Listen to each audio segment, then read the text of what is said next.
গাজাতে যুক্তরাষ্ট্রে হামলা, ইসরায়েলের ভয়ঙ্কর ষড়যন্ত্র ফাঁস। হযরত ইউসুফ আলাইহিস সালামের কবরে ইহুদিরা, আটকে রাখলো ফিলিস্তিনিরা। নতুন বাংলাদেশ দিবস ঘোষণায় হাদির হুঁশিয়ারি। ঘোষিত সময়ের মধ্যে স্থানীয় নির্বাচন করা অসম্ভব, মন্তব্য করেছেন সালাউদ্দিন। এতক্ষণ শুনছিলেন সংবাদ শিরোনাম, এবারে বিস্তারিত। যুক্তরাষ্ট্রে বোমা হামলা চালানো এবং এর জন্য ইরানকে ফাঁসানোর একটি পরিকল্পনা করেছিল ইসরায়েল।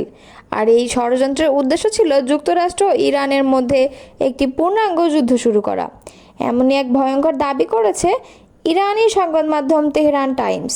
তাদের হাতে এ সংক্রান্ত তথ্য এসেছে বলেও দাবি করেছে সংবাদ মাধ্যমটি। তেহরান টাইমস বলছে, পরিকল্পনা ছিল যুক্তরাষ্ট্রের অভ্যন্তরে একটি ধ্বংসাত্মক ঘটনা ঘটানো এবং এতে ইরান জড়িত তা প্রমাণ করা, যাতে মার্কিন জনমতকে কাজে লাগানো এবং ইরানের বিরুদ্ধে সামরিক পদক্ষেপ নিতে প্ররোচনা দেওয়া যায়।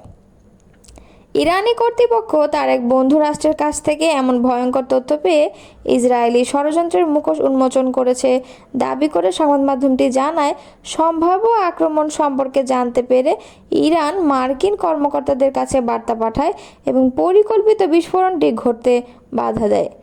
উল্লেখ্য, গত 13 জুন বিনা উস্কানিতে ইরানের বিভিন্ন সামরিক, পারমাণবিক এবং বেসামরিক স্থাপনায় বিমান হামলা শুরু করে ইরান, যা পরবর্তীতে তেহরান ও তেল আবিবের মধ্যে 12 দিনের সংঘর্ষের রূপ নেয়। এতে কমপক্ষে 606 জন নিহত এবং 5332 জন আহত হন বলে জানিয়েছে ইরানের স্বাস্থ্য মন্ত্রণালয়। এদিকে জেরুজালেমের হিব্রু বিশ্ববিদ্যালয়ের প্রকাশিত পরিসংখ্যান অনুযায়ী জবাবে তেহরান ইসরায়েলের ওপর প্রতিশোধমূলক ক্ষেপণাস্ত্র ও ড্রোন হামলা চালিয়েছে, যার ফলে কমপক্ষে 29 জন নিহত এবং 3400 জনেরও বেশি আহত হয়েছে। 2 সপ্তাহের যুদ্ধে ইরানকে সমর্থন জানায় পাকিস্তান। পরে যুক্তরাষ্ট্রের মধ্যস্থতায় গত 24 জুন থেকে এই সংঘাত থেমে যায়। ইরানের উপর থেকে তেল নিষেধাজ্ঞা শিথিলের ইঙ্গিত দিয়েছেন মার্কিন প্রেসিডেন্ট ডোনাল্ড ট্রাম্প। বুধবার হেগে অনুষ্ঠিত ন্যাটো সম্মেলনে ট্রাম্প জানিয়েছেন, ইরানের উপর যুক্তরাষ্ট্রের সর্বোচ্চ চাপ নীতি এখনও বহাল রয়েছে। তবে তিনি ইঙ্গিত দিয়েছেন, যুদ্ধবিধ্বস্ত ইরানের পুনর্গঠনের জন্য তেল নিষেধাজ্ঞার প্রয়োগে কিছুটা শিথিলতা আনা হতে পারে। রয়টার্স। ট্রাম্প বলেছেন, দেশটাকে আবার স্বাভাবিক অবস্থায় ফিরিয়ে আনতে তাদের অর্থের প্রয়োজন হবে এবং আমরা চাই সেটা হোক। তবে হোয়াইট হাউস নিউজ জানিয়েছে, এর অর্থ এই নয় যে ওয়াশিংটন আনুষ্ঠানিকভাবে নিষেধাজ্ঞা প্রত্যাহার করেছে, বরং পরিস্থিতি অনুযায়ী প্রয়োগের মাত্রা কিছুটা বদলানো হতে পারে। এর আগের দিন ট্রাম্প বলেছেন, ইসরায়েল ও ইরানের যুদ্ধবিরতির পর চীন চাইলে ইরানের কাছ থেকে তেল কিনতে পারে। ফিলিস্তিনের পশ্চিম তীরের নাবলুসে হযরত ইউসুফ আলাইহিস সালামের কবরে গিয়েছিল ইহুদিরা। তবে ইসরায়েলি সেনাদের না বলে যাওয়ায় সেখানে তাদের আটকে রেখেছে ফিলিস্তিনিরা। এ নিয়ে দ্বন্দ্ব শুরু হলে তাদের সেখান থেকে উদ্ধার করে নিয়ে আসতে হয়। সংবাদ মাধ্যম টাইমস অব ইসরায়েল শুক্রবার ইসরায়েলি প্রতিরক্ষা বাহিনীর বরাতে জানিয়েছে, ইহুদিদের আরও কয়েকটি দল ইউসুফ আলাইহিস সালামের কবরে যেতে চেয়েছিল, কিন্তু নাবলুসে প্রবেশের আগেই তাদের আটকে দেওয়া হয়। বার্তা সংস্থা ওয়াল্লা জানিয়েছে, ইসরায়েলের ইহুদি এবং ফিলিস্তিনি মুসলিমদের মধ্যে পাথর ছোড়াছুড়ির ঘটনা ঘটে। ওই সময় বেশ কিছু ইসরায়েলি আহত হয়। ইসরায়েলি সেনাবাহিনী জানিয়েছে, তাদের উদ্ধার করে পুলিশের হাতে তুলে দেওয়া হয়। তবে অপর সংবাদ মাধ্যম ইসরায়েলি হাইম জানিয়েছে, ঘটনাস্থল থেকে প্রথমে ওই ইসরায়েলিদের উদ্ধার করে ফিলিস্তিন অথরিটি পুলিশ এবং এরপর তাদের ইসরায়েলি সেনাদের কাছে হস্তান্তর করা হয়। এদিকে হযরত ইউসুফ আলাইহিস সালামকে ইহুদিরা জ্যাকব নামে ডাকে। নাবলুসে যে কবরটিকে ইহুদিরা হযরত ইউসুফ আলাইহিস সালামের কবর মনে করে, সেটিকে কিছু মুসলিমরা অস্বীকার করেন। তারা বলে থাকেন, এখানে হযরত ইউসুফ নয়, এখানে 18 শতকের মুসলিম পণ্ডিত শেষ ইউসুফ দাওয়িকতকে সমাহিত করা হয়েছে। ছাত্র জনতার অভ্যুত্থানে আওয়ামী লীগ সরকার পতনের দিন 5 আগস্টকে জুলাই গণঅভ্যুত্থান দিবস এবং 8 আগস্টকে নতুন বাংলাদেশ দিবস ঘোষণা করেছে অন্তর্বর্তী সরকার। এতে আপত্তি জানিয়ে নিজের প্রতিক্রিয়া জানিয়েছেন ইনকিলাব মঞ্চের মুখপাত্র শরীফ ওসমান হাদি। শুক্রবার বিকালে ইনকিলাব মঞ্চের ফেসবুক পেজে একটি ফটো কার্ডে নিজের ছবির সঙ্গে একটি বক্তব্য তুলে ধরে তিনি এ প্রতিক্রিয়া জানান।